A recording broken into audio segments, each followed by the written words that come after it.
What's good in the hood, and welcome back to another episode of the Good in the Hood podcast. I am, as always, your host, Juice. I'm joined again by my brother, Jay Black, and this week we're also joined by a very special guest, man, our bro, BooWhop, man. What's going on, bro? Man, what's going on, man? I appreciate the invite. Go back to high school football, bro. It's dope to have you back in the shot. You know what I'm saying? Yes, sir. Yes, sir. You ain't too far away over. Where you at now? I'm in St. Louis, Missouri. So I'm 4 hour drive. Smooth. Straight up 55. Man. I-55. Man, if you don't know I-55, you don't know nothing. And they stay having construction.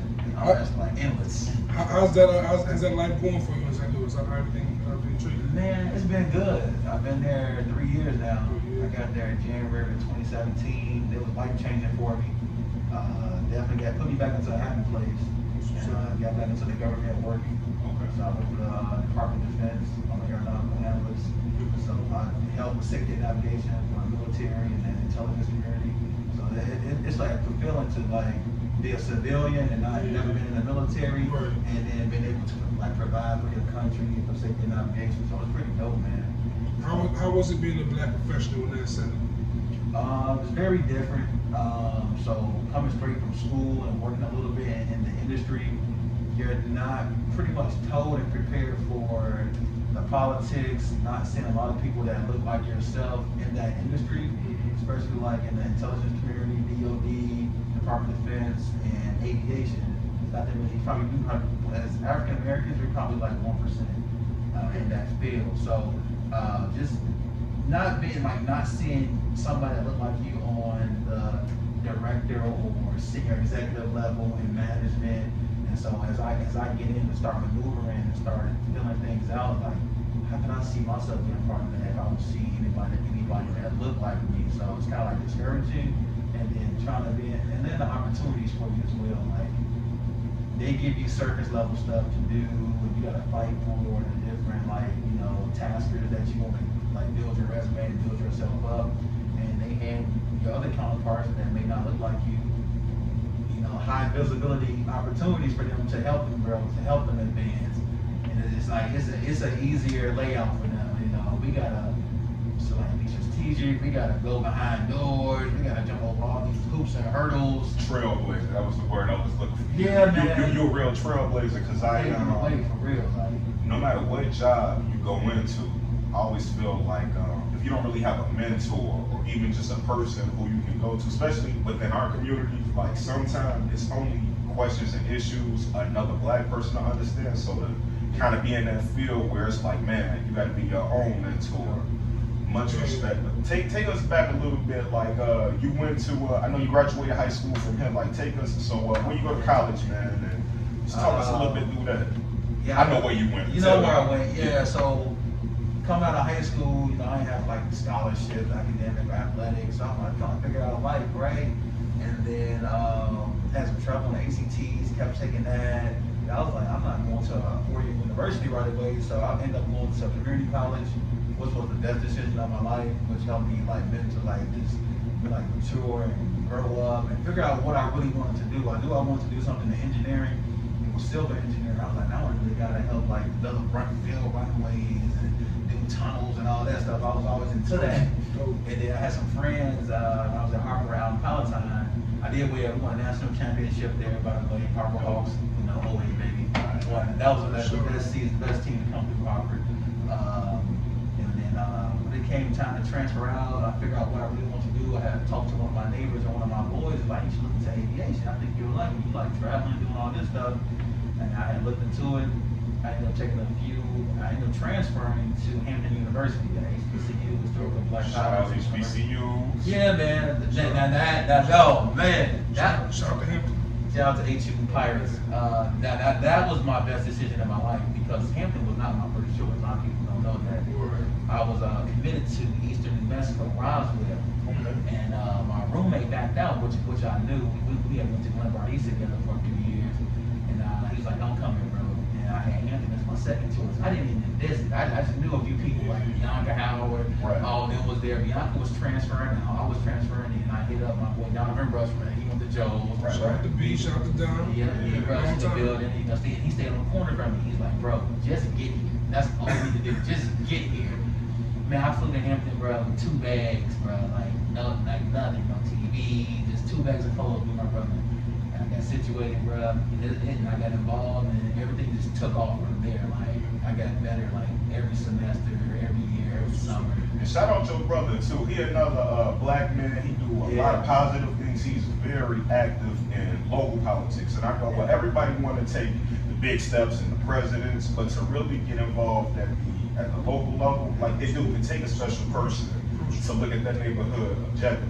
And that was one thing I always admired of him early on. Oh yeah, man, he was into local politics, like local school boards on the elementary school level. And I wouldn't be where I am if it wasn't for him. You know, us being 15 years apart, bro, man, really had to like real fast. You know, our mom was on drugs, and like our dad wasn't around, so he didn't want me to be like statistic out there or stuck in the street. So he poured everything into me growing up, so I wouldn't make the same mistakes he made early on. He the reason why I got to Hampton. He got my plane ticket, he got me fly out there. And bro doing his thing. He just took a new position at Oak Park High School. Nice. He's a director of facility operations. And he put in work because he was a project manager for Proviso Township for 13 years. And then this new job finally opened up and finally came to his. Well, they his needed time. a black man in that position after the documentary about that. Oak Park. And you know what's crazy? Oak Park leadership is like predominantly black now. Like the superintendent in her second career, she's from St. Louis. My brother, he just took a white man's position. And like, Give Big Bro a proper shout out, man. Give him hey, shout out to my brother, man, Ron Anderson, E26 on IG. He's doing his thing, man. You know, Proviso West Rag from Billwood. And yeah, man, that's one dude people can look up to. I would say he need a book. The dude called, he had a fighting murder charge in high school. He was freshman and sophomore year. And to come from under that and beat that, change your whole life around, man. Like just You just don't don't stop. you don't have to be a product of your environment, man. And we all make mistakes, and this is a man like a walking testimony that he almost lost his life to the system, and he changed it around, and he changed it for everybody else. Anybody that I bring around in my circle, he's definitely like an influence and a mentor to them. So like John said, like you like professional settings, spiritual settings, but no matter any aspects of your life, you need a mentor, and you need a sponsor to help you guide and get you through life. You may not have it in your household, and like which a lot of us black boys and young black women, we don't have that. But it's like, come on, John, your parents, like it's plenty of people, moms and dads and cousins, willing to take you in like their own. So when people do take you in like their own, don't take it for granted. Don't take it for granted, and don't abuse it, but take advantage of all resources and opportunities placed in front of you. And that's one thing that we don't capitalize on, is take advantage of the opportunity that's placed in front of you. Like, hey man, here's a job opportunity for you, or hey man, here's like opportunity to grow your business. You put it off like, I'll do that next week. You don't have next week, you have now. The next person is not promised, and everything is time. Because that thing is, something can go bad, or somebody can slide right in and take your spot. You like, yeah, why did I sound that? Like, it's like crazy, man. It's like the spell of twists and turns. You just gotta know how to navigate. Just hearing you talk, knowing you, hearing you talk about your brother, you're around people, and you are one of the people I know that break through selling. So like hearing you talk about how discouraging that industry you're in right now is by not having anyone that looks like you on top. I'm curious how much of a shock was it going from HBCU or Hampton University and going to a situation where there's so few faces like yours? I think a lot of HBCUs prepare you for the real life work life. Like, hey, this is corporate America. You're going to see a lot of people that may not look like you. But one thing our president, President Harvey at Hampton, shout out to Harvey, word to Harvey, he's like, hey, what does Hampton grads do? Become bosses. Get in there, get your feet wet, start your own company, be your own entrepreneur, like, and work your way up, and then don't forget about people like that's below you. And that's one thing that once I got in, I became the lead for the community outreach over the Black Advisory Council in my agency. So I'm the lead in St. Louis, and we got headquarters in DC, and we got footprints all over the world. But I'm helping fulfill that mission. I'm the lead right now for the Black Advisory Council. One thing we really focus on is on opportunities for African American and anybody. You don't take one to join one. So we look for people that don't look like us, because you need that outside perspective to come in and help you grow as well. But we recruit a lot like, likes to use at these schools and be on and we stick to them. Like, look, we're doing resume workshops, we're doing interview tips, and actually since I've been in, I got 2 people hired, and that's more than somebody that's been there their whole career, 30 plus years. And I feel like the person that helped brought me to the table and gave me the opportunity, and he told me, he said, Henry, it's your turn to go get somebody. It's just one person, then that person is going to have to get somebody. And I think a lot of people lose sight, man. They'll get the job and be like, oh, I made it. It's the all and be all. And then they tune out. Think they better than what they really are. You wouldn't be here if it wasn't for somebody. Don't have know where you come from, man. I'm like, it's like a lot of black people that I work with are like that. And I was getting frustrated and man, like, why y'all don't move like me? Why y'all not really fighting for the black people to get more black people promoted, hired? I get it. It's all about them. And this is the all and be all for them. And they think they made it. I'm like, this is not it. Bro, you can be stuck on just a regular working B level forever. Like, and I get it. Whatever your aspiration is, if you want to be a working B forever, that's cool. If you want to be a team lead or a manager or a director, it's like, now let's work together and build this roadmap, and let's stop being crabs in the bear on blocking one another. Let's all build together. Show each other the way to get to where we want to be. And it's crazy you say that. This is something you don't even know. But I remember you might have been like a year or 2 out of college. I used to always follow you on Snap and Gram. And I'm like, man, look at BooWhop out here. And I'm like, man, his days are long. He done been through all of this. And he still finds time to go out here and volunteer. And around that time, one of my Army friends, he was coaching a little sports team. He was like, man, I'm getting sent to a new duty station and I already recommended you to take over. And I'm like, man, get out of here. I don't want no kids. But then I seen and I looked at you and I'm like, man, who am I to act so high and mighty? Like, I don't have an hour or 2 to work with these kids. And, and be real, talk to parents, they hated me. They was like, he yells at our children, he curses. You know how my temper can be when people ain't listening, but the kids, like 100%, they loved and they responded to me because I'm a big ass kid at the end of the day. Like, they already knew. I watched the cartoons before I came to practice. I'm finna yell at y'all because you're sloppy. But like the kids, they really responded to me. And I'm like, man, like trying to emulate one of my friends, I really learned something that grew me as an individual. And and I really do want to keep on going. I can't get kids to come outside up here for the life of me, but soon enough, man. That's crazy, man. Like, you never know like who you influence about what you're doing and what you're posting. Or and whatever. we peers, Yeah, bro. We all peers. We all look up to each other. Like, I like seeing like all my people win. Like anybody that I know, I never like envied or hated on anybody. That's never been me. But like when I graduated college, bro, all my friends were like getting these $50,000+ jobs, and I'm in this field. I didn't have no job lined up. And I did everything what they told me to do. Go to college. I had interns with the government, and I didn't have this good job lined up because my dream job was to be an air traffic controller, and the academy got shut down for money reasons. And I had to come back home. I started working for the airlines. I'm in grad school. I'm like, literally, I'm making $9.25 an hour, bro. Like, that shit was so hard. It was days where I told my family, my brother, like, man, I'm not doing this anymore. This is not enough money. I'm wasting my time. I'm getting verbal abuse from passengers and management. They're talking down on you, thinking they're like all high and mighty. Like, it was them like punching in with the hand stamp and worry about time, man. It was like stressful, man. Then mandatory overtimes or weather. That was like a humbling experience, man. And then once the opportunity, I just kept leveling up. I was with the airlines for like 3 years. And I left them in 2015. Air traffic control for the FAA, the Federal Aviation Administration, opened up. And I tested, I got in, I got hired. I wanted to be in a tower, right?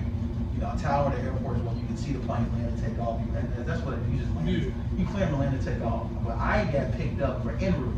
En route was where you controlling planes at high altitudes and fast speeds, and you're in this building in a dark room looking at computers, monitors, and you're controlling planes from a scope.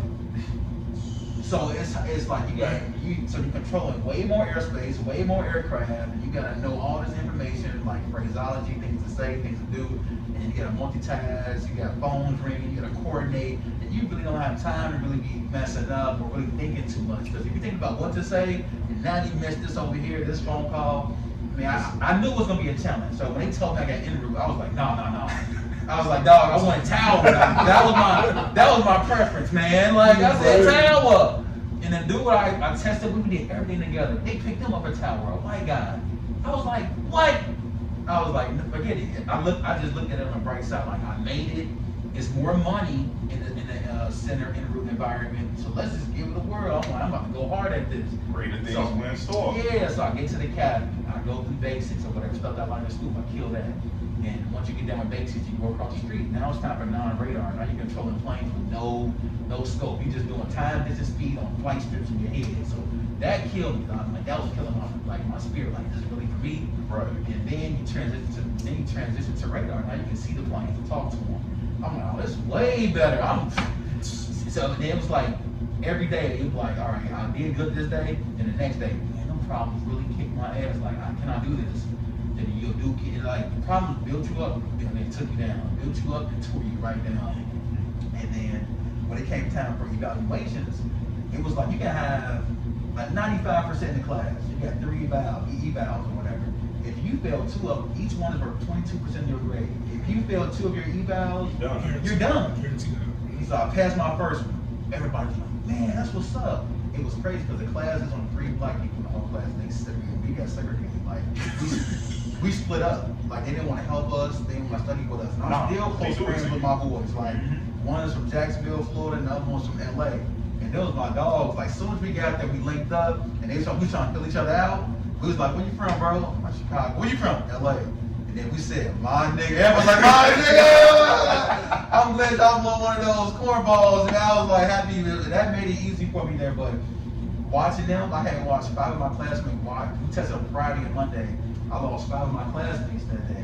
Come on, they escort you. When you wash out, you fail, they come get you, call your name out the classroom, take your bag, and just pack you up. And make them fly out the next day back home. Like, got the plane tickets. So it sounds like you sound for the Men in Black, bro. A lot of people don't know, like statistically, whether you're colored or not, aviation is one of the jobs out there or fields, highest turnover rate. It's high pressure, a lot of stress, and more than that, there's no room for error. You have to be perfect damn near every day. And how you not gonna be tired one day? How you not gonna be able to, like, it's a lot of pressure out there. People lives there, man, especially as air traffic control. It's like almost been like a doctor. Like, if I cut you, I can't erase it. Yeah. You know what I'm saying? So I mean, like hearing your story, bro, it's like it's nothing. All I hear is perseverance. yeah, man, I failed out there, and I was like, that Monday I tested it, and I knew I messed up on a few problems, like a few scenarios, and I washed out. That was the longest drive home from Oklahoma back to Chicago, man. And I stopped in St. Louis. Really, it was crazy. One of my college friends stopped in St. Louis, stayed with him, and got up that morning and left. And then it's just like a revolving door. Like I came back home. I helped our state rep Chris Willis for a little bit. I told him like I know my word. Shout out to Rep Wells too. Yeah, shout out to Rep Wells. Yeah, he do a lot, man. For 7th District, Bellwood, Maywood, Hillside. Behind the scenes is that too, man. Everything he doesn't post everything, but he helped me along the way. He helped a lot of us too, and he brought me around people, helped me network, airport commissioners, and I ended up landing a job in Chicago like 4 months after being kicked out of the academy for not making it. And then I started going to conferences. I'm like, man, I need to get back on my feet. I was at home. My diabetes, I got up to like 265. I was just eating late at night, depressed. The depression is real because I never really felt like that bad at something. Yeah. And that was something like I went to school for. That was my dream job. And like they told you, like, that's it, man. You could apply in the future. And I was like, I didn't know what was next. I didn't have a plan B. You felt almost crushed. You crushed. I was crushed, bro. What got you out of that rep, that feeling? Knowing how far I had, like, at first I was just down and out. I didn't really want to talk to nobody, be around nobody. Then I was embarrassed to talk about it. But then I got to a point like, man, I made it there. I finished the 4 months. People left before that and quit. I didn't quit. I didn't give up. And like, you wouldn't understand, if you wasn't in my shoes. But I don't have nothing to prove to nobody but myself. Like, I did my thing. You made it a lot further than we got friends who we factually know never made it past high school. Yeah, man, a lot of people got killed along the way. Killed along the way, dropped out, got messing with that stuff, got locked up. Like, it's so many things. But like you said, no matter what they do at you, you wake up, you make the most of your You day. gotta keep, like your mom said, man, you gotta keep pressing forward. Because why you work so hard to get to where you are, like, you're going to fail. Failures are going to help build you up and make you a better person and build you up for the next, like, big and better thing for you. It's timing too, like, it's Godspeed, it's timing. Maybe that wasn't for me. Working like nights, I had to probably go to Memphis. I probably didn't want to go to Memphis. And then they be like, man, I'm a networker. I tapped into some alums. I called them like, look, this is my situation. Can you help me out? And then just based off me being me and a good person, they called some of my administrators, my old air traffic control advisor, like, hey, tell me about this kid Henry. And he's like, oh, Henry's solid. Like, I highly recommend him for anything you trying to put him on. And another government opportunity came for me, making a flight now for the military. Never thought about doing that. Never knew about that in college. If I knew about my agency and what they do, if I was an undergrad, boy, I'd have been Skip some steps. I would have been up here level. Cause like when I got into my job, I see the young kids like St. Louis University has an aviation program, SLU has a geography program. They come in fresh and straight out of like not an undergrad. I mean, like you kind of alluded to a little bit when you spoke about your person, you coming back from that dark spot. Yeah. Like when you realize that you got here for a reason. Like there was a reason why you made through the trials and errors you made through and pushed through and to land on your feet when you landed. It's incredible, bro. It shows complete strength and just focus. Sometimes fate really sets you up. Like he said, he went and didn't see no mentors around. Sometimes fate will set you up to tell your story to the next man. And to do that, and like you said earlier, to also pay it forward and bring others on, it just shows leadership also. And before we start recording, we were talking a little bit about divisiveness in the black community. And one thing I see a lot, especially over the last few years, especially with Trump in office, someone like that, I'm seeing a lot of our people starting to knock Obama in retrospect, or even more locally after Mayor Lightfoot was elected. We're seeing people starting to knock her and to judge her cruelly. And I remember when Rahm Emanuel was the mayor of Chicago, he closed down 50 schools. And it was he was the worst mayor we ever seen, and not one bad thing was ever said about nothing bad was said, you know. And now we have Mayor Lightfoot, who's being progressive, and we're seeing her take down these Columbus statues temporarily, at least, to stop the constant violence and the possible uproar that could occur. And she's getting backlash from that, including from our people. Right. And I just kind of want to hear you talk about more so what we were talking about beforehand, as far as the divisiveness in the community, and we can also discuss how we feel about the statues being taken down in Grand Park Little Village. Oh man, that's deep. And when we get positive black leaders, that's like it's said that we're still saying the first. Yeah, the first. Black. Yeah. In 2020 and 21st, bro. Yeah. Like that's crazy to me. Crazy. And I think people of color like us, bro, like in like low underserved areas, we hate structure, right? Yeah. Mm-hmm. We hate because that's not what we used to. So Yeah. we hate discipline, we hate structure, and now that somebody that's helping, that's really putting their foot down and bringing a change and trying to implement some things, bro, and mitigate the risks in our communities, bro. I think that we hate that discipline. Like, hey, curfew, you telling me to stay in? Like, I'm just and we can't blame the people for doing it because they don't know, man. Yeah. They only human. They human, and then like you can't blame their ignorance on someone else. Like, this is my household. My mom, dad went around. I don't care. I want to hang out. Like, I saw a video on Instagram where the kids were outside talking to Lori. Lori's walking by and the kids start talking crazy to her or whatever. It's like, Because she told them wow, to y'all last year. go in the house. And they was like, shut up, you bald head, such and such, and like, why we gotta stay in? We wanna have fun. And because the kids don't understand how serious this COVID thing is, bro. And I'll be honest, I stayed in, I tucked away for those 4 months or whatever since March. And then right after my birthday, I popped out, I came out, saw some frat brothers, and I ended up catching COVID. So I recently just recovered from COVID. And it's real, it's real, y'all. Like, lost taste, smell for 9 days, extreme body aches and chills, burning sensation in the nose. I had everything but the fever and the shortness of breath. And then I'm like, y'all don't get it. So that's why the numbers are going back up like crazy, because people don't want to wear masks to help them get the risk. People don't want to wash their hands. People don't believe it's real till it hit them. Now I got people hitting me up like, hey bro, you said you felt like this? I'm like, yeah, man. I was hesitant to post it on Twitter, but I'm like, let me post this to be transparent with people that know me, and it'll really hit you like, oh, I know this dude. This dude, I done seen him. I done shook hands with him. I done been places with him. I'm like, this is real. If he got it, so let me. I'm like, keep your guard up. Don't drop your guard through the situation. Like, and what's sad about it is that we have the president who's an idiot who's saying it's a fake virus. He calls it the Chinese virus, which that just disturbs me at my core. And then we have a mayor of Chicago who's telling us to stay inside. So we'd rather just disobey her and listen to the guy who has no interest. We'll factually give one of our own who's in leadership more hell than one of our own who been effing up for years. And like, you know, that's a face of reality. And we also talked about, I think, in a past episode, John, like in reference to like the black community and us becoming more together.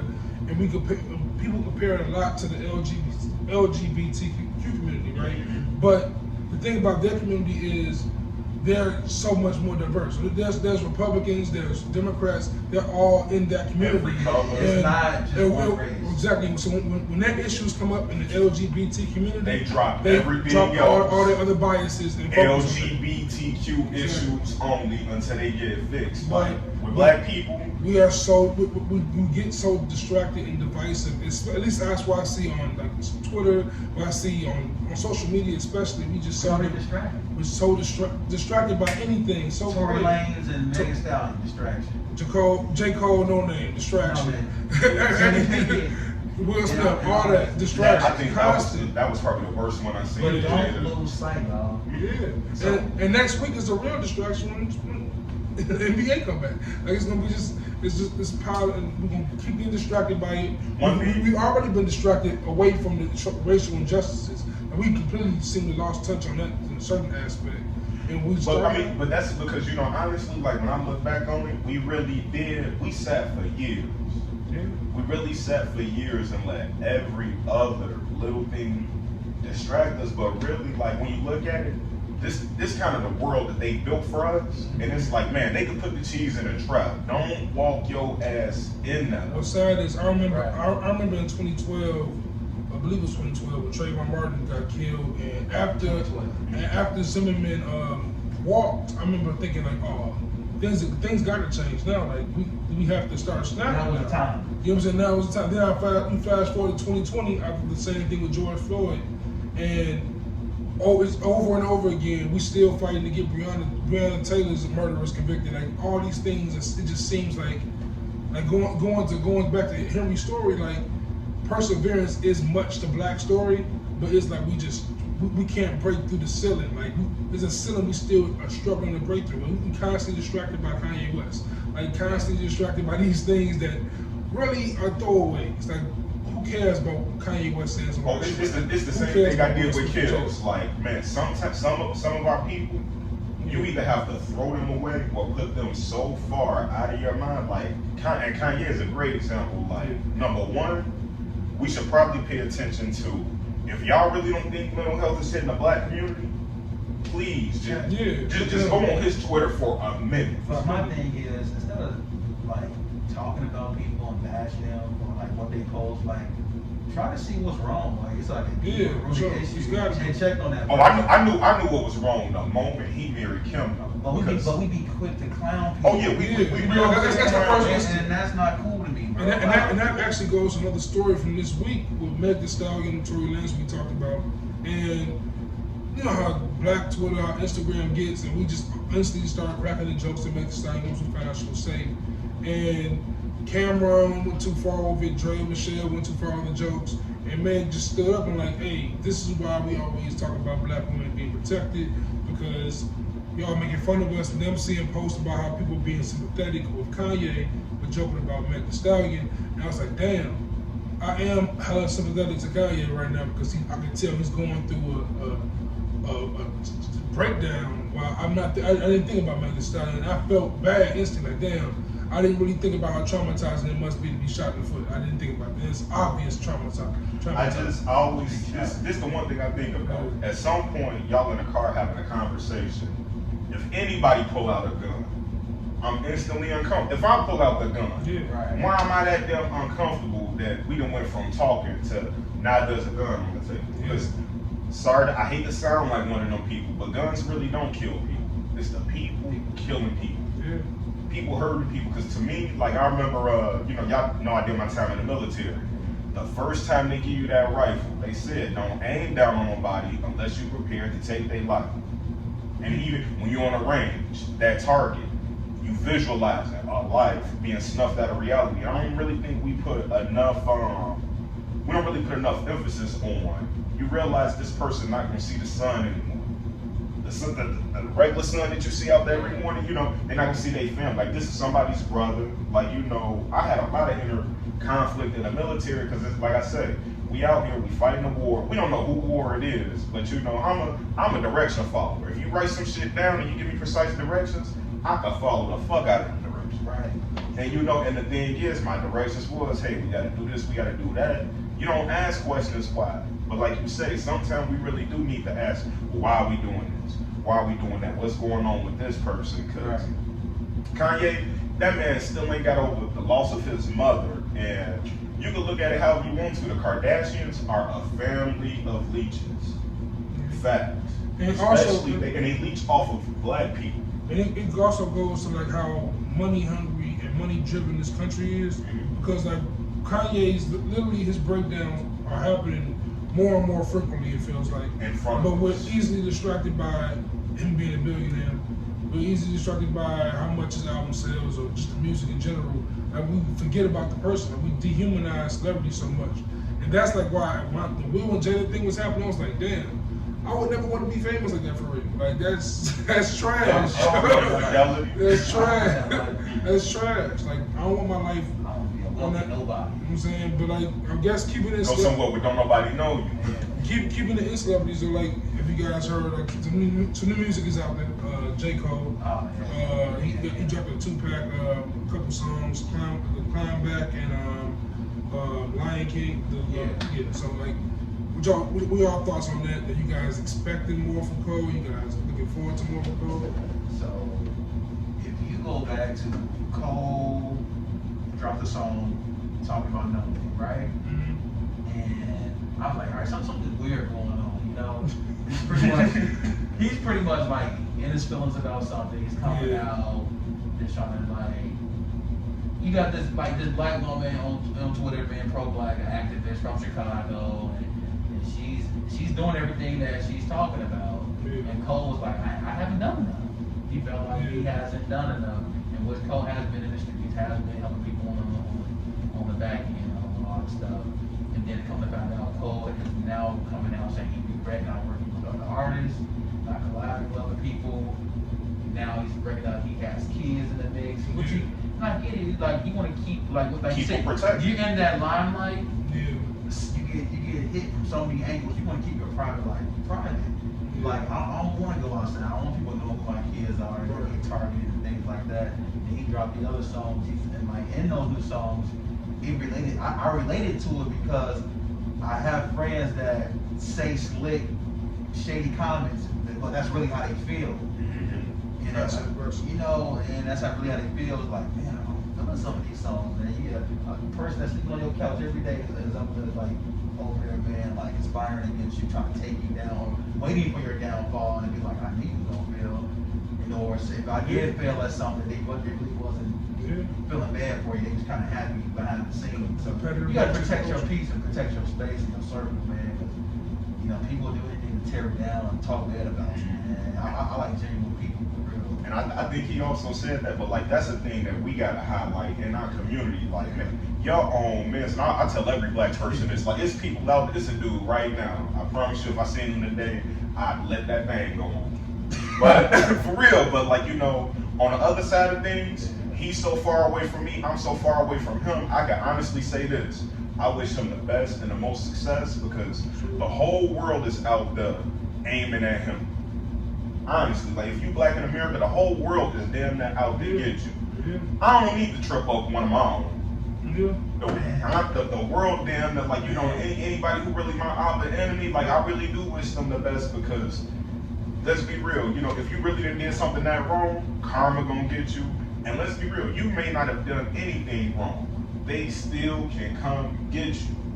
That's why I was kind of surprised when Cole even took the shot at No Name, or I was surprised that Cole even reacted to people saying he needs to be having more features or working more artists, because he seems like one of the people that are so just disconnected from that celebrity lifestyle. He seems like someone who's the polar opposite of a Kanye, like someone who doesn't want to be in no one's spotlight, don't want no one's attention. I just want to make my music, drop it, and go back into the shadows. Like you said, we forget about J. Cole, the person. Only thing we see is the artist. Because you know, when I look at LeBron, he's a person who's like, man, if he get a hold of something, he's not finna let that thing go, because he was an activist way before he was a basketball player. Just like we all black men way before we anything else. You're a man before you even black. Before you black, they're gonna be like, oh, you're a man. Oh, and you black, and you this, and you that. Like, you know, so it's just a person that he is. J. Cole, you know, he said it. He like, man, I ain't grow up woke like that. I was even talking about how I had to check myself on how male privileged I was, because, you know, like, this is something that's kind of popping right now. I used to go so hard on OnlyFans people. Because, you know, like, I'm like, you know, I used to get mad. I told this one girl, I'm like, damn, you got another car. How much pussy is you selling online? And you very disrespectful, because, you know, like, if y'all don't really know, if y'all don't know, I was a cop in the military, you don't like to get over whatever. I worked with a crew of people who actually investigated sex traffickers. These people go through the absolute. Imagine your parents dying, and the first person you meet and you think is actually gonna take care of you or protect you, sell your ass off into slavery, and then you gotta do God knows what every night. So to me, man, you ain't gotta do that all night, and you ain't hurt nobody. More power to you.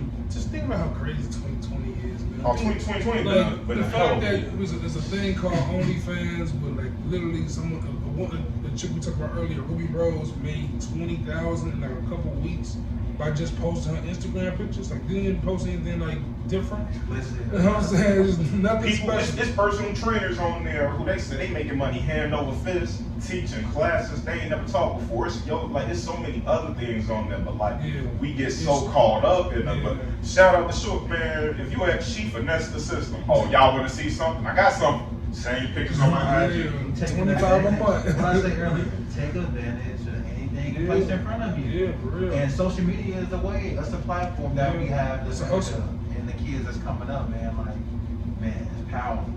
There's so much money to be made on social media, so let's do it. Even old people coming back and making money, because the transition right into the DMX and Snoop thing. Especially social media, like looking at verses, like you saying DMX and Snoop, like recapping that, like that was a historical moment. Like, well, this generation has so much. Like we were talking to James' mom earlier.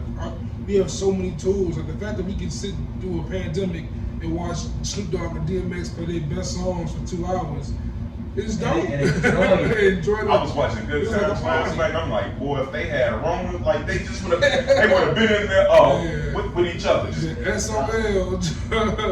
Watching JJ Payne.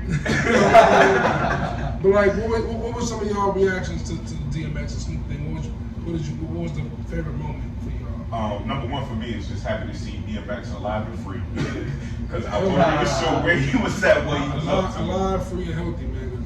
DMX had some dark times for sure. Snoop, we sleep on Snoop as probably an artist, because boy, every time they put on a new Snoop song, I was damn near losing my mind. Snoop got hits. Not said I'm gonna losing my mind on X joints, but like, man, and like it's Snoop another one. He came, Snoop had his own come up struggles. Even when he was famous, they want to accuse him of murder. It was like every year they was accusing Snoop of something different, and it's like, man, Snoop head his hell tall, stayed a family man. You know, he worked with the youth out there in the streets. And, you know, he he ain't gonna lie and be like, nah, I wasn't cribbing, but you know. And like with all due respect to DMX, I felt like Snoop kind of withheld a little bit. I mean, X didn't play all his cuts, but I don't think Snoop played any of his like real. He played beautiful. He didn't play like sexual eruption. He didn't play these like pop songs that he has. They just throw out there and just go crazy with them. He tried to he kept it real, fully hip hop to match DMX energy. I felt like. Like he didn't go like commercial and billboard stuff. That's easy to do. And man, just to see DMX there, like y'all said, two brothers lifting each other up, building him up, and knowing he's struggling financially, man, to help get him some money. And just to see him like get up and recite his lyrics again, man, like that brought me energy, man. Because I'm sorry, I never seen a concert like DMX's. Period. Like, if he came on Lollapalooza in 98, 99, and he shut him down, opened up shop, bro, I'm sorry. We don't ride dirt bikes in Chicago and they would have been here. They would have been out. New World Order would have been out. Oh, everybody would have picked, would have been. Come on. And the kids don't understand. New World Riders would have been outside. Bike clubs got big in Chicago because of the Rough Riders and DMX. Like, and that man, bro, like his prayers and his spirituality and his aggressiveness, bro, like that what turned us up in the locker room. That what made us keep going, bro. I was amazed that the man got fame and really kept his same faith, because you know, like a lot of people, you can feel however you want to feel about religion, but to those who are really secure in their religious values and to like not let life change you, because like I can tell you all firsthand, an army. You gotta cut all that guy stuff out, like you. You got separated too. And like one thing I feel like I'm not. There's a lot of like Christians we look at and you can judge them like you're a hypocrite for your Christian ways, but the passion that DMX just invoked, he was doing a prayer. Like I don't care if he was cursing, I don't care if he was rapping while he was doing it. Like I'm sure God had to love that. Like, you just showing God just endless love in a situation. If we made in God's own image, he already know I was. He been knowing I was cussing way before I was born. But the funniest part to me, John, DMX was like Snoop Dogg played one of his lady cuts. I think it was lay low or something like that. And DMX goes, "That's how you feel about women? Let me tell you how I feel." And he won with that one. Man. That's how you know he's still himself, bro. And he was sitting there rapping every word to Snoop Dogg's 187. It was dope. And vice versa, because you know, like coming up, remember it was either you East Coast or you West Coast, and like you said last week, when we all come together, way more powerful. Like, but that's why you know. Yeah, that's why Snoop is so like iconic. Because if you remember why Death Row kind of broke up, it's because Snoop was still he wasn't really cool with the East Coast. He wasn't really beefing with them as heavy as they was. And Tupac wasn't feeling that, and they split. And he went to No Limit. And you know, Snoop Dogg is Snoop Dogg, man. Like he's just he gonna be that nigga wherever you know. He's hip hop's Yoda, man. Like he just has that energy. And I guess going off the verses thing, like T.I. has been trying to battle everybody he can battle, man. Like, he tried to battle 50 Cent. 50 Cent took it left and started. They just have been trolling, just trolling with the memes or whatever. 50 Cent might be another example of we might have to get him some help sooner or later. He's a troll. He don't care, bro. He just don't care. He just don't care. He's enjoying his life. On the real, I'm getting money over here. Shout out to 50, man, producing Popsicle. Yeah, man. That's powerful. I think that was solid. I don't know if he did that. He definitely held that down. Sure, rest in peace, Pop Smoke. And then T.I. goes and now he says he wants to battle Jay-Z. Oh, no. I'm like, T.I. Cataloging. Like, and I've had discussion with the homies and like, yeah, I understand T.I.'s catalog, but Jay-Z? T.I. need to go against a Boosie. He got a. Boosie has a cult following in the South. Yeah, but for the whole act like he'll the U.S. The whole world, The South, yeah, bro. But you know, like well, even a Gucci Mane, like you gotta have a King of the South versus a King of the South. Jeezy versus T.I. Well, Jeezy versus T.I. is probably the most obvious, but I can see longest Wayne. Shout out. I let Wayne light him up. Nah, I think that Wayne versus Drake is the one that really need. Sorry. Wayne versus Drake? Wayne versus Drake is the one we need. They wouldn't do that though. No ceilings and drop won't touch Drake though. Yeah, but can you play mixtapes? Drake. If you can't play mixtapes, I don't think Wayne beating Drake. If you can't play mixtapes, Wayne ain't beating Drake, and then What do you mean? The Carter 1, 2, like. Drake has like pop hits though. Like Drake, We talking about bangers in the car. Carter 3. Yeah. Let the beat build. Like we talking about bangers, bro. Let's talk about now these are also two people. They can really go. Yeah. Let me get my 20 best versus his 20 best, and it'll really be a duke out. And I think that's really what I want to see. Yeah. And Wayne did do 77 features in them 70s. Lollipop, come on, bro. He got he right. Every club going crazy. Yeah, Wayne and Drake would be dope, man. But mentioning verses, bro. So the funniest verses that's on my timeline right now, I'm anxious to see it with this. It's Mike Tyson versus Roy Jones. Like, first off, I'm terrified of Mike Tyson. I'm gonna just say that right now. Yeah. I'm cool. Yeah, I don't care. That's one pro athlete. I don't feel like a beat You up. cannot hit me, bro. For me, no, you're not hitting me. That man, 54 years old. I'm still not trying to fight him. Like, nah. Hey, the way Mike is looking right now, I think one punch is going to hurt Roy Jones. I mean, Roy Jones is a beast. Roy Jones is a beast. He has a little bit more reach than Tyson. But Tyson is an animal. Tyson's gonna get up close and hit you. Let's just keep it a buck. Mike Tyson is a for real heavyweight. One Roy like light heavyweight. Light heavyweight. Yeah, and he punched it. He was pushing. He was light. There's a difference between heavyweights and light. I even learned that in wrestling. When I remember I wrestled heavyweight, and then they was like, man, you finally made it. You close to 215. I wrestled 215. I was like, what? Yeah. I didn't realize Tyson had 57 fights. 2 pounds, you feel that? I didn't realize Tyson had 57 fights. I didn't realize that. Only 57? Yeah, only had 57. I didn't realize he had that many. I thought he had less than 57. No, 57 is a lot of fights. Yeah, it's a lot of fights. Yeah, plus with six KOs. By 30 fights, I'd be dumb as a doorknob. But they said he never really fought a true champion though until he fought Lennox Lewis.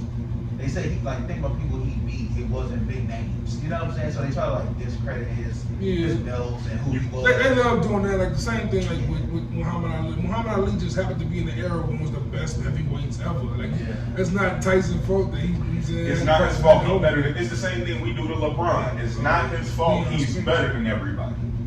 Yeah. Well, we can always go. That people say LeBron's better than Mike, and Michael Jordan had easy competition, and they were all old. I was like, stop. Yeah, that's great. Mike dominated in '98. Everybody came in '99. I just watched the highlight reel of Jordan doing some of the craziest shit I've ever seen in my life.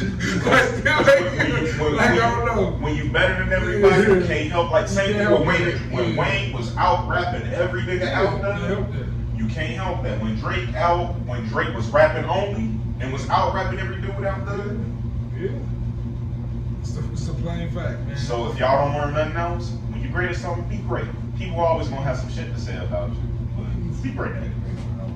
Be great at it. Man, these verses crazy though. I've been loving. What you looking for next? What kind of verses you looking for next?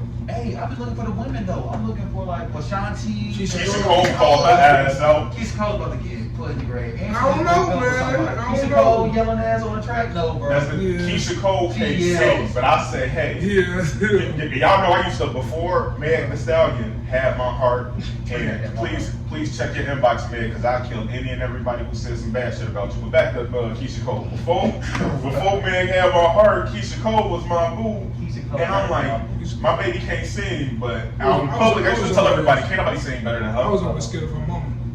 The crackhead? Exactly. Man, the $2 hit, she gone. And let's be real. And then once they got, once they got clean, her mama and her sister went off to be live their own best life. And that really show, overcoming adversity. Like he said, you can build your own people up. Like, when you make it to the top, don't forget to reach back. Cause I saw someone say Joe versus Tyrese. I think the shade room. That'd be cool too. But then when I think about them, and maybe this is just me because I was listening to too much rap back then. But the only things I remember from Joe, he had Stutter, I Want to Know. He had some bunch of features. Yeah. Tyrese only got a few songs. Signs of Love Making, the one with the brat. And Sweet Lady. Sweet Lady. That's a banger. That's a banger. That's an instant classic. And he got them joints with Genuine and Tank. Oh, yeah. Somebody check on Tyrese too, because he's another one of our mental health cases. You know, like Yeah, facts. you know. Tyrese needs. Yeah, check on him and both ADs. Yeah, I go- Adrian Broner. Everybody, bro. I go, on the mental health tip, like, it's a long list of people. I'm like, have we checked on them? Like, where's Eddie from That So Raven that? Because I go, these people have been quiet during quarantine. What's Raz B? What Raz B? Look, bro, we look at the celebrities and get the actual human beings. Yeah, all the time. We get there like, yo, they don't live a life just like us, bro. But Yeah. on one of our early episodes, one of the things I had said was, as fans, we require too much out of our artists. Like, my thing is, if you done gave me all you done had for some years, go away, enjoy your money, love your family, and I'll never forget you. But at the same time, Michael Jackson, that's a dude I'll never forget. yeah, see, a person like Michael Jackson, and like I always have like some sort of like, I feel bad for him. He didn't ask for that life for real. But like, when you're a celebrity, you kind of ask for this lifestyle of being in the limelight. And what comes with that is criticism. Like, criticism comes with it, just like praise comes with it. If you do something great, you're gonna get praise. But some stuff that people say or learn, like, remember when I told you when I was like, I thought Tay-Rock beat Daylight? Somebody was like, bitch, I hope you and your whole family die. Like, fam, you don't even know me. All I did was give my opinion. When you play the game, you have the kids be talking on the game, and you pay the sticks. But that's why I'm such a, I'm out here, I'm 30 single, no kids, but that's why I'm such an anti-kid person, because I'm like, you know, like my mom was like, hey, I got it, you how you is when we at home and alone. Out in public, when I tell y'all my mom's leash was this small, and it was no physical leash, it was, if my mom looked at me out the corner of my eye, I'm like, damn, I'm out here fucking up again. She definitely like Pootie Tang. And it's like, too much. and you know, and we don't live in that world no more. We live in a world now. You might be 8 years old, your mama 23. Well, she at the club, so you just out here reckless. 15 years apart, bro. You know, so And these verses, I like. oh, I'm loving these verses. And I would like to keep it like once. This is our new norm for a while, right? Yeah. You know, the face mask. I would assume at least till spring. If y'all want to have race fights though, why we don't put up like the Jackson 5 versus the Beatles? And then if we win, y'all gotta give us some more right. We ain't gotta fight and kill and die no more. You know None of why? that. You know why? Because ain't no one trying to pay that no royalty check. I got one song. You gonna play Happy Birthday one time? But did Yeah. Michael Jackson own the Beatles? I think he does. Well, Elvis is one of them. Yeah. Something like that. Something like that. He would have got it. So you know, if you out there making music, keep them royalties. They gonna be worth something. What was the worst verses y'all seen? I did like Jenny Kiss that was the worst one. Damn, that was actually The most boring one for me was Alicia Keys and John Legend. Like, I fell asleep. Like, literally. That's just John Legend singing slave music and Alicia Keys. Like Ordinary People is the longest song for me. Ordinary people. When it's all like, bro. No, I'm sorry. bro. Manny Fresh is the worst one. Oh, it was funny though. It was Manny horrible. Fresh, He got blown out. He got one That was, down. he ain't back that ass up. He can drop it like it's happening. But he had like a lot of southern bangers like Boosie would have. I think he struggled. And I think people forgot who Scott Storch was. But He must have I forgot. looked at Scott Storch too. Like he had a lot of He cheated. you had a lot of collaborations with other producers. Yeah, he cheated. Like Manny Fresh, they built Cash Money in the South. Yeah. That's no different than Scott Storch like. ain't do nothing like that. We could look at Chief Keef and them how we want to, but when I think back on it, him and Young Chop was just two little dudes from out south doing whatever. And Chop used to say, he was like, man, I just carry all of these big ass. He ain't had no laptop. Like these is dudes, and they kept it in neighborhood. That show you the power of our people. Like nothing against Scott Storch. He another one. He chose values over money at one point because I remember he was one of the first people to get on the plane. Found out where his diamonds came from and went, not only am I giving them, you know, I'm done with stuff like this. So, you know, shout out to people like that, but Did she keep the best drill rapper? nah. I do appreciate him for opening that door for that. I love that because I love drill music. Because he opened up a lot of doors for all Chicago artists to come up. He inspired a lot of, Pop Smoke and all that whole New York generation. That's all of us. I remember when Walker Flocka said he created drill music. Never. Chicago guy. No. Yeah. He ain't had that pistol in my pocket, pull it out and pop it. My young niggas out and shot red catching bodies. But he was on some like. He was definitely on something different than the industry. Shoot 'em up, bang bang type shit. But you know, like to me, it was. I ain't necessarily say I believe Chief Keef, but it was factually people. You could look at his photos and see them on the news the next week. I remember watching his first video when he was in house arrest in his crib. It was just it was much more gritty and grimy than what. So who's the best drill rapper to come out of? I ain't gonna. For me, it's Dirk. No, absolutely not. Dirk is actually mine too, because I don't care what nobody says. Dirk is your number one. Well, that's my guy, man. I'll take number one, and I'm gonna tell y'all why. I've never met a person who could rap off beat and still make people like listen to even I be listening to G Herbo songs. I be trying to jam. I'm like, did he go off beat again? But I just it be some heavy stuff. I hate when Dirk go pop, but his pop songs I don't like that. See, I don't like your pop songs. But I would take a Keef song over there. Keef song, Love Songs for the Streets is like one of my favorite joints. And Weirdos. Weirdos. Yeah, Weirdos. Yeah. Or Understand Me? Understand Me? Yeah. That bitch say that she don't understand. If you could relate to that. Alright, Keith might be too. Keith hard, Finito. Keith hard. Keith hard.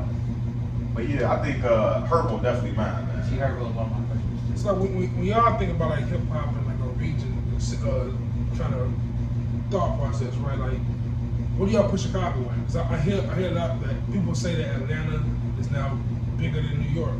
Well, it's been bigger than New York for years now, but like, I mean, on an all-around scale. But that's because so many people from up there went up there. We really went down there. Like, we really went somewhere where we could be comfortable. And now Atlanta has went from this, because remember, Atlanta used to be a starter city like 10, 15 years ago. And it went from starter city to now you can't not put it with the U.S. hubs. When you think of America, you think of New York and L.A. first, Chicago the third biggest, people go Philly, but you have to acknowledge Atlanta.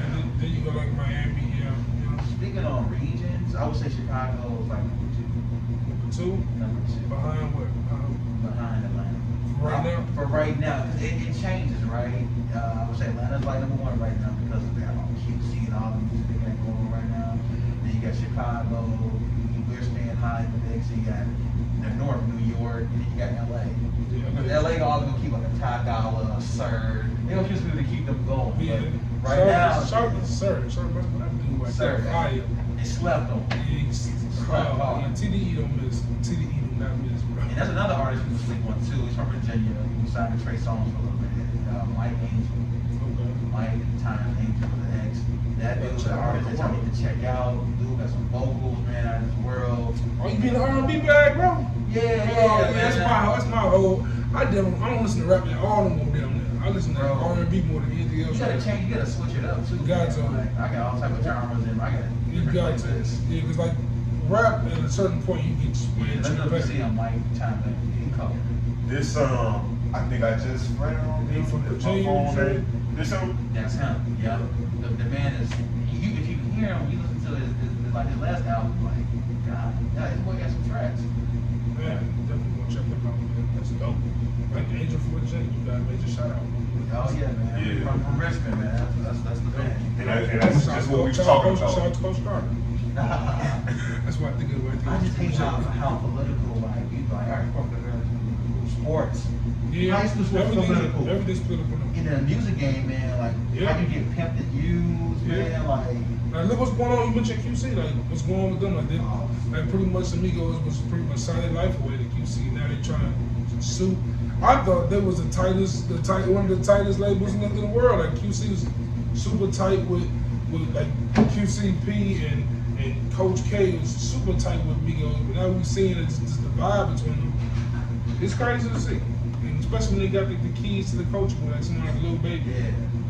So how do you feel about Migos saying like, hey, we're not value, we're not getting paid enough money, but you guys got to split your money 3 ways. Yeah. And I think now they see the focus is being put around Lil Baby.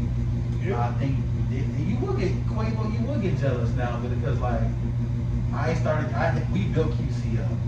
Yeah. Gucci gave here. Gucci gave Take these Migos, they're gonna make you a lot of money. Yeah. And now Lil Baby's up and coming, the center of attention. That's when you can't get envious, man. Yeah. You gotta stay focused. I also think it's like they have to have some regret on. Like Migos on the music side just like stopped producing as much as they were. And Lil Baby, I think he was 3 albums in.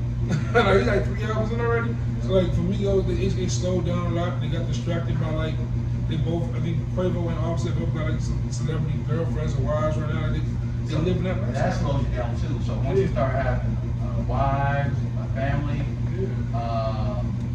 that will slow you down, man. And they should understand that. Like, look, you gonna get married to another celebrity, y'all live in y'all life or whatever, and take off, right? Quiet one. Yeah.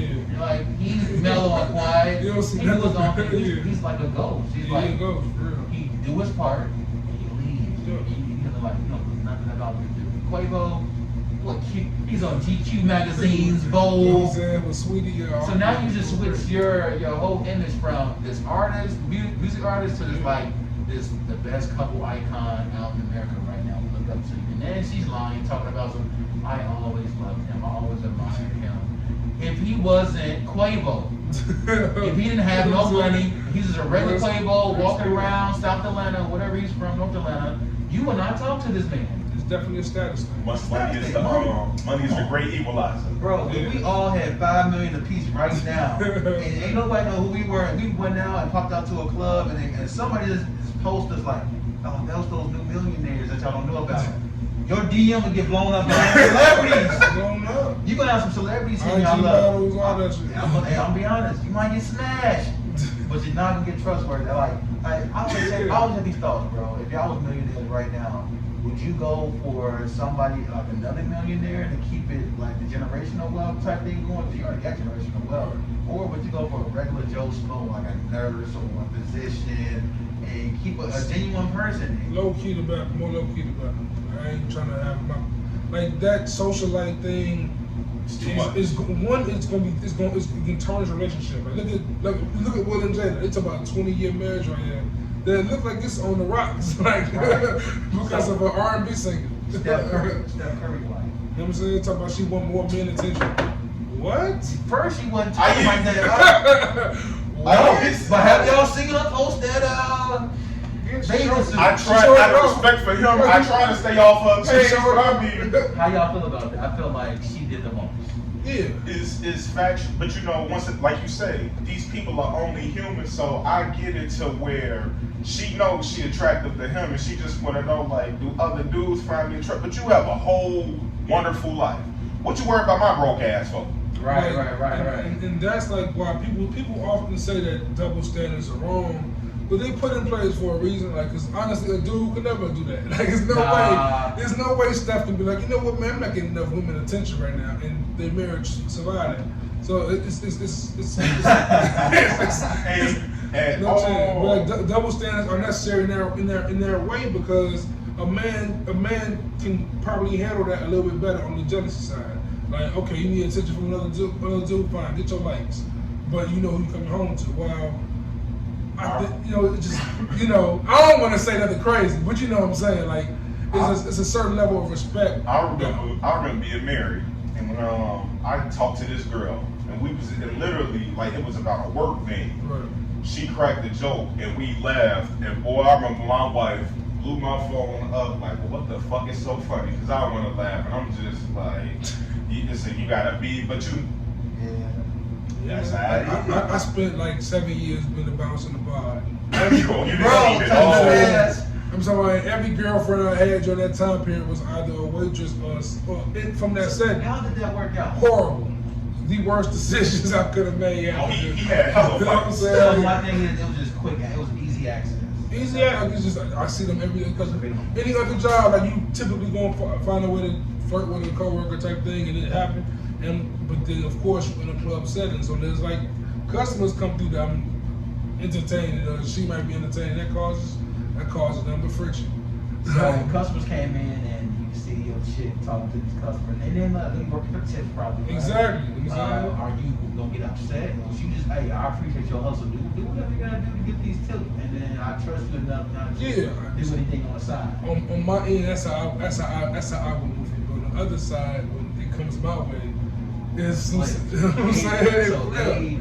I'm not getting tips, but they just a woman stands next to the door by me talking to me too long. It's a situation. It was there, and it's like, all right. And you know, women like it was like Territorial. smooth a bouncer to get in and talk to you or whatever. I don't know, man. Being a bouncer, man, that's I commend y'all, man. I really It's do. an ugly job, the past, bro. And I'm like, people will try to pull a gun on you because they'll feel some type of way. They'll try to sneak you and punch you from the side or whatever. I was cut by a female. I was jumped once. Got like 5. Like they can't even count me fights I was in. Carrying mouths out of there, throwing mouths out. I dodged like 2 bullets. You know what I'm saying? Like that's a job I never go back to. I would never go back to the unless I own the joint. Like it's no way I would do that again. You got jumped, bro. Yeah, horrible. My first year, I don't know why I went back. I think we talked about this years ago. Definitely, yeah, it was horrible. Like, what? How I get jumped, man? I was 20. I used to be concerned, but I used to also be cracking up. Man, I know when GS get off work, he finna tell me how it was. They said he's a big dude, bro. On the real, pretty much. Like back when the spot used to be packed all the time, doors is locked. I'm like, all right, you can't come back in. Dude gets mad, comes to the little foyer area.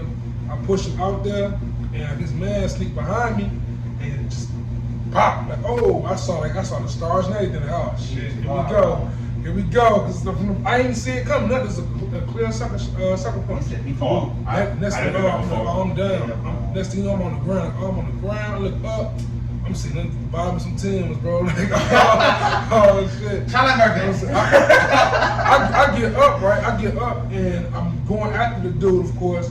And someone grabbed my arm. I just turn around and just boom, right? It's a cop, Joe. I'm like, you're lucky the cop let me go. And I was like, all right. I caught my blessing. That should be dead right now. Hey, so did you know these dudes? Yeah, I've seen them before. It's always been tension up since I seen them. But I just keep. I'm the kind of dude that you know me, bro. I don't be in a conflict, so I'll just steer clear. I'm like, I bet you on that. I'm not on that. I'm not finna be in the whole. Don't get it twisted. Just because you ain't on that, don't mean I ain't on that. Right. I'm on that, small, plus some. They've been on it with me before. We've had a situation before after that. But they saw you outside of the club? Yeah, of course. You know what I'm saying, but they still try to do the tip. I'm a big dude. I can handle myself. So one-on-one, it was ugly. But I moved on with mine. You know what I'm saying, so dude still hurt out there. Shout out to you. It's scary, man. It's scary because like. You can get into it with somebody, y'all can fight it out, man. But if you get the best of them, like if you get the best of them, the ego and pride get in the way. They're gonna try to come and shoot you, kill you. Right. But see, the second time we fought was all my fault. You jumped me, so I'm talking shit. Like, you had to get 10 niggas to help you, bro. You soft. He went to fight me after that, and then he got recognized that I'm way bigger than you. You won't lose this. And then, of course, after that, he come his boys again. Like, no, that's not gonna happen. I'm not doing this. I'm not gonna have to fight 5 40-year-old niggas every night. Y'all 40, bro. Oh, you know what I'm saying? What is 20s, man? Talking about, baby. You know who you think? Yeah, we. All right, man. All right, y'all travelers have a nice day, bro. I'm chilling. I ain't no game. Always go. Somebody gotta die every day. Somebody gotta die every day just because people can't take an ass whooping. I remember this. There's a few times I done got my ass kicked out here and I went, I probably deserved it. And that's why, like, 4 out of 6 times. The other 2, shit happens, but sometimes you need a good ass whooping. and that's why. That's why I hate that black on black crime, like the phrase black on black crime. It's like, even being in situations, right? Like, I could have easily got shot down one of them days. That's not black on black crime. That's just crime. That's same crime as white on white. It's never talking about white and white crime. It's more white crime. You know what I'm saying? Like, you gonna Right kill your now, neighbors more than you kill somebody I else. forgot what the little suburb is, but it's like a suburb that holds a trailer park about maybe 10 miles north of Chicago. And I go, we don't never see them on the news. And when I tell y'all, I done been up there before, and this is hot as hell and an adventure and a half. What you protect your race. And that's one thing they would never talk bad about. Think about like. Or something. But white people only down talk each other amongst other white people. They don't talk that shit around on black people, on Mexicans. Even at work, black people, we would talk bad about you, step on you, and make you look bad. White people would, hey, they don't care. They can get into it, but we still gonna help you build up over this black person. I'm sorry, look at you, boy. That's why I said what I said about my ops. Like, man, I I don't like y'all, but I do. I want you to succeed. The enemy of my enemy is my enemy type shit. Like that's I just don't bang with you. Exactly. I don't bang with you, but I don't bang with them more. Right, like that's really how things should be to keep unity alive, man. But shit, on that note, man, we're gonna close things out, man. I appreciate you being here, bro. Man, it's long overdue for us to rap, and it's dope to do it on this platform, man. Tell people where they can find you if you want to share your socials or whatever, bro. Yeah, man, you can definitely find me on Instagram, BooWhop06, BOOWHOP06, man. Hit me up on Instagram and my Twitter too, be popping, BooWhop15. So I appreciate y'all having me, man. It's dope, man. It's got this platform, you taking advantage of, hosting different, like scenes and scenarios and themes, especially what's going on in the country right now, man, with all the social injustice issues, the economic crisis, and then COVID-19, man. It's dope. Sure, and like, as you know, like, we talked about a little bit before we close completely, like, we talked about before, as far as, like, fitness go, like, we got mutual homie Chuck out there who's an amazing trainer, and JB helping me train, and like you being your fitness bag, and I'm trying to get to where y'all at, bro. So I'm also gonna be documenting that through this, man. It's yeah, I appreciate the encouragement words you always send through. You send me recipes, you send me motivational words. Yes, I want to just tell you thank you, bro. I really appreciate that, for real, for real. Oh man, it's all love, bro. Just stay persistent, stay consistent, man. It's not gonna matter. And then once you start seeing results, that's gonna drive you to keep going. And that's like the fuel for me. Like when I start, like everybody know I hate running. Like you talking about running out the football, that was me. I hate it. But when I saw my weight loss and I saw my inches and my everything started to go down quickly, I was like, man, I gotta keep running, whatever. And it's just like you become a junkie to fitness or whatever. Like to hit workouts, yoga, running, biking, just do something to stay active every day. Just, especially getting as you age, a lot of people don't know. I look at people in their 70s and 80s, and I go, they don't know what we know now. And I'm looking at them, they walk hunched over, and I'm like, man. Sometimes I think, like, what if they stayed active? Or because people retire and they go, well, I'm gonna just sit on my couch and drink beer all day. That was a lot. That's when they die early. That's when you die early. You Stay active. Stay active. Yeah, beautiful world we got out there. I'm glad we got a good positive circle, man. Man, One thing I for always sure. say, still sharpen steel, man. If I'm like veering off or getting derailed from my mission and my purpose in life, I need my brothers or my sisters to come in and step in. Like, yo, you're not doing what you be doing, bro. I need to get back on course. Well, if you're friends with me, failure ain't even an option. I'll come find you. I'll find you as fast as Dave found Kanye. And be like, open up your door for some dumbass movies type shit. And it's crazy that our circle, man, we hate the school we all came from a little bit. We all is so tight still. We all doing positive, trying to do positive things out here. Shout out to the white Catholics from my high school, because honestly, they made us so miserable. We had no choice but to be friends. I understand. St. Joe, Mr. Forrest, he's my wrestler. He did too much too. So you have to listen to this. He was cool. He was cool. No, Sometimes, because he let his white homie say, nigga, one time in wrestling practice. This was a year after you had left. This was sophomore year. It was. Oh, okay. So it was sophomore year. But he had brothers. Like literally. He got American. Bro, like I quit wrestling because one day he was like, yeah, I want you to meet my friend. I brought him in to help you with the heavyweight moves. That way we can get you where you need to be. And I'm like, man, that's all cool, but I gotta go because I got money to count. I pulled out a whole bunch of money. Buddy ass go, what is that? Your nigga roll? And I'm like, all right, bet. I ain't gonna see y'all no more. That's when the jaws get broken. Why? Because in hindsight, I'm glad I took the road that I took, and I'm like, he thought it was hurting me. You asked me off a picture? The fuck out of there. I give a fuck about y'all, but like shit like that. But I know I had to be there longer, and I knew as much as I do hate this school, I got more out of it. Well, they got the bank out of me. I ain't gonna lie. They got the bank out of my parents and them, but I'm like, honestly, they did teach me things that stuck with me. Like sometimes I love my people.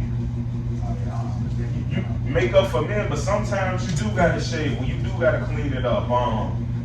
Put your tie up all of the way. Don't be out here no spot, So yeah, that. I ain't even told my mama that story. Like I don't think I told anybody that story. But I'm like, man, he was a dude who I really kind of admired and looked up to, Mr. Forrest.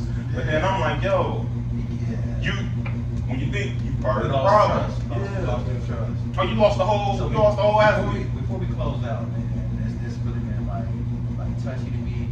It's like all the incidents that's been going on, and like all like the metro areas like Chicago, St. Louis.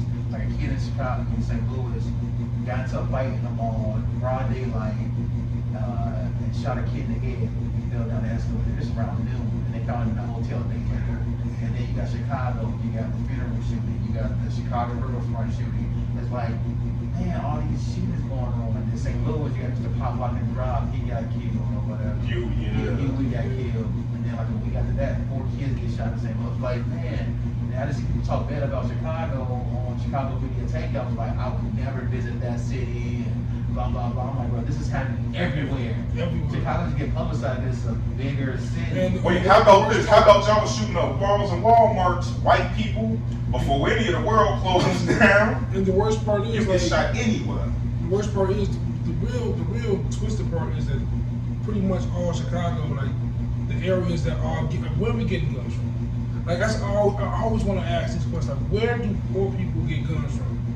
Like, just sit there and just think about that. Other places, like, I ain't even gonna lie to y'all. Like on mine, so many people sliding on when somebody brings it to the hood, like somebody brings those guns. Like they get the money for. Oh, facts. Ain't none of us gonna touch Think that about it, stuff. right? They say they're gonna increase, money on ammunition, right? We have drug dealers that have money. Like, no matter how much it costs, if I want 1,000 rounds of 40, I need them 40. The price of the rock going up. Right. So it doesn't matter what you do in the hood. You're gonna have a drug dealer that will be able to provide. Because if I can buy the weapons and you can go take over these neighborhoods and these corners from me and make me money, I'm gonna do whatever I need to do. So bring that up. Like in hindsight or whatever. Like, what are some solutions that we can come up with at this table to make our situation, our surroundings better? But they need more. Like our males, the young ones, the kids, ain't no more big homies, ain't no more chiefs. It's just so unorganized and no structure. Well, for me, like I always looked at it, to start, the bare minimum to start with is just to talk to the officials, talk to them about bettering our education system. So that's what things for me start off with. Because I remember I went to the only Catholic school in Maywood, a small town southwest side of Chicago. The only Catholic school in Maywood, and the books still we paying to go there, and was still no supplies, no. And so I can only imagine how it was up the street at Lexington or down the street at Garfield. Like I can only imagine how it was in them spots. So like when I look at the black communities and the supplies we get in education, I look at the restaurants, the stores around us, only liquor stores, only McDonald's. Like we don't get entrepreneurship in our communities because there's no education, and there's no education. What does that mean? People turn to crime because they gotta bring money home, and then what happens then?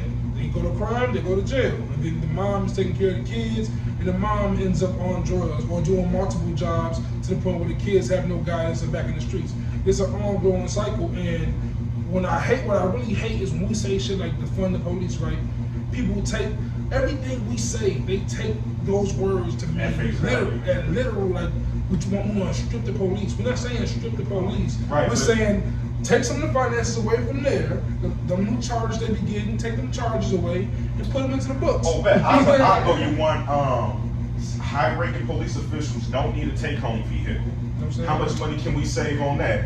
And gas and insurance alone. They don't need 100% salary after retirement for the rest of their life. Yeah, they true. They get 90% of their salary. That's a lot. That's crazy. And appoint officials in the state of Illinois and other states. Like if I appoint you and you do your 4-year term, you get 80% of your salary. That's ridiculous. This guy and some of y'all making $200,000 and $300,000, and then to really what it is, we gotta hold more people accountable because not only have you done the shit down, not only have y'all done terrible shit, but now we're gonna pay you for the rest of your life for that whack ass job you just did. That goes to same thing I be saying about some of these preachers in the hood. I can't tell you how many times I go into a black neighborhood, church. Now go to church, liquor store, but then you look at them Madison, and then you look at them. nice building. Look at the parking spaces. Why your reverend need a beamer? Come on, Joe, you got a beamer, you got people out here, they ain't got no light. But what's crazy is that goes to the capitalism America, right? Because you look at something like Money costs everything. You look at Amazon, right? Amazon made 17 billion this shit, right? You still getting 15 an hour going to work there. Well, what's the reason I ain't rich? If I was Jeff Bezos, no You know law what I'm saying? applied to me ever again. I would walk sick. down the street and slap people in the face. People, that's the For the hell of problem. it. We're going through an economic crisis, and you are getting rich on us. You know what I'm saying? We still working, and people like the homie Moon working for Amazon. He getting whatever he getting that shit an hour while Bezos is swimming in 26 billion of them things. But now, I ain't gonna lie. How much you make a minute? I'm not gonna lie. He gonna be a trillionaire by 2026. They said. But before we kick him down, he has gave them Yeah, for 2 sure. or 3 bonuses, and you know, and like 500 per employee. But what I'm saying, you know, that is a godsend for some people. And he's supplying jobs. Yeah, for sure. He's applying, like, you know, it's some good out of it, but when I think about 17 billion, To see how much you really need, That's Joe? sick. You know what You're I'm sick. saying? I'm saying that's you should, crazy. You should be helping like a lot of more people. Yeah. But we don't know behind the scenes What he is what they doing. do because there's a lot of stuff that you can't put out there. But like even going back to those salaries we talking about for government officials, we literally have a person who's a billionaire before he got into office, and after he retires, he gets that salary still. Right? I'm He gets worried that about still. he's done all of this, and now the Secret Service got to protect him when he's already For technically the an rest of his international life. criminal. For the rest of his life. But look, bro, we especially like for local politics, like our trustees, our mayors, our local state Your reps. comptroller. Yeah, we don't take that election serious. No, yeah, Our some small don't. local And- elections. Oh, people won't even That's- vote on the same judge that might lock your ass up. That's because They don't know the judge. that's because the political system is definitely like has black people brainwashed. Like, okay, of course we Democrats, if you want to be Democrats, no problem. But don't just go to the election poll with a sheet of Democrats that they tell you to vote for, and just click the black name. Just don't do that. That's not like even if you want to support black people, do your research before you support. The only time I didn't, I'll be honest and be transparent. The only time I ain't vote for the best person was Obama, because like honestly, in my heart, I really did feel like John McCain would have been a better president, and that's just because of his military, his ties to foreign diplomats and things like that. I really do felt like if given the chance, well, he also could have died in office. That was another thing. So you think Obama wasn't the best president? No, I'm not. No, I don't even. I have no opinion because I'm still like I always say this. You do your 8 years, and we really don't know how well it held up until 10 years after.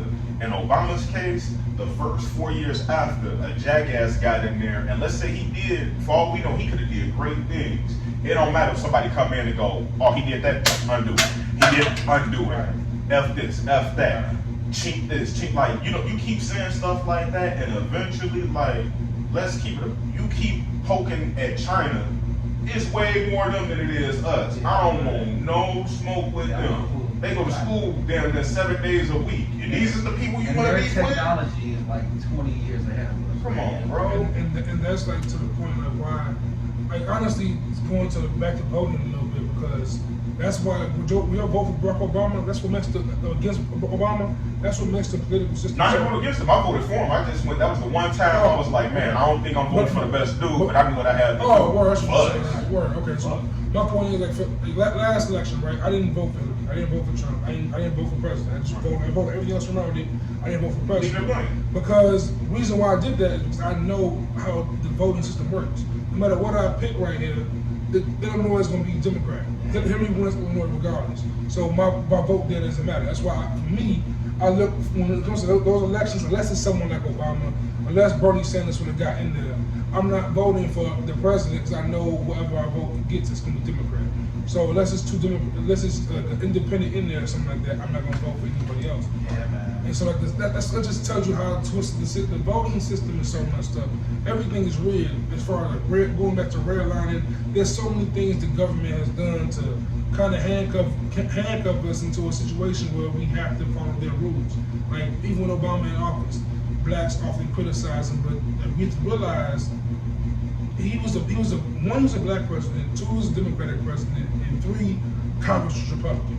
So like he was handcuffed from the jump, and like The stars wasn't aligned. you know, like up, you know? there's only so much you can do when the Congress is all Republican. Yeah, the So, House is you know against what I'm you. saying? So, like, with all that being said, man, we gotta stay positive. We gotta stay united as black people stop being divisive, stop being distracted, and focus on what we have in store for us. Like I posted a video on the Good in the Hood Pod Instagram on his brother Byron. I forgot his last name. His name is Byron, and he gave us these steps we should take as Black people as far as moving forward into ending racial injustice and racial oppression. And one step we have so far skipped in our generation, that the past generation, the civil rights movement has effectively done. We skip boycotting, and like we go from we've done the protests, we've done the riots, we've done that stuff. We have not boycotted. We refuse to boycott. Like I remember when the George Floyd stuff was going on, support Black business. I see Postmates and Uber Eats and all these places talking about support Black restaurants, but we still on Amazon heavy. We still gonna go. Bored in the house. You know what I'm saying? Like we need to seriously take time and realize how valuable the Black dollar and the Black voice is in this country. And until we do that, it's gonna be a fight forever. And with that being said, man, appreciate you, BooWhop, man, for stopping through. Man, it's a pleasure having you. It's a dope conversation for sure. Appreciate you, Jay, for always being around, man. Please follow the pod on Twitter at Good in Our Hoods. Follow us on Instagram at Good in the Hood Pod. And like Henry said, man, follow him on Instagram at BooWhop06 and Twitter at BooWhop15. Follow me at the Crib Joe. At the Crib on Joe. Twitter and Instagram, and then shout out to my homie Jazz. It's her 30th today. She out in Puerto Rico right now, having a good time. So I hope she really enjoyed it. Y'all just inspired me to start a podcast. Do it, bro. You and Travis should go ahead and do one of them joints, man. I'll definitely tap into We'll y'all. fly up and do y'all. For real, for sure. Yes, sir. I'm gonna tap into y'all afterwards, man. Man, Just be dope, more man. consistent, so. Appreciate it, man. Appreciate it. And since we doing shout outs, so I'm right to shout out to bro who's not here, who just the shout outs at the end of every pod. Smoother Shout out to the dude. bro Jimmy Smoother, man. Until That's next, my boy. You know what I'm saying? Until next time, we out. Peace. Sir, y'all got me around all these Maywood people. Y'all got me nervous, man. Don't be nervous, man. Man, y'all be stealing. I gotta hold my pockets. You know, I'm a Bill Woodman. We got a little bougie in Bill. You know what I'm saying? Hey, I'm good at everybody.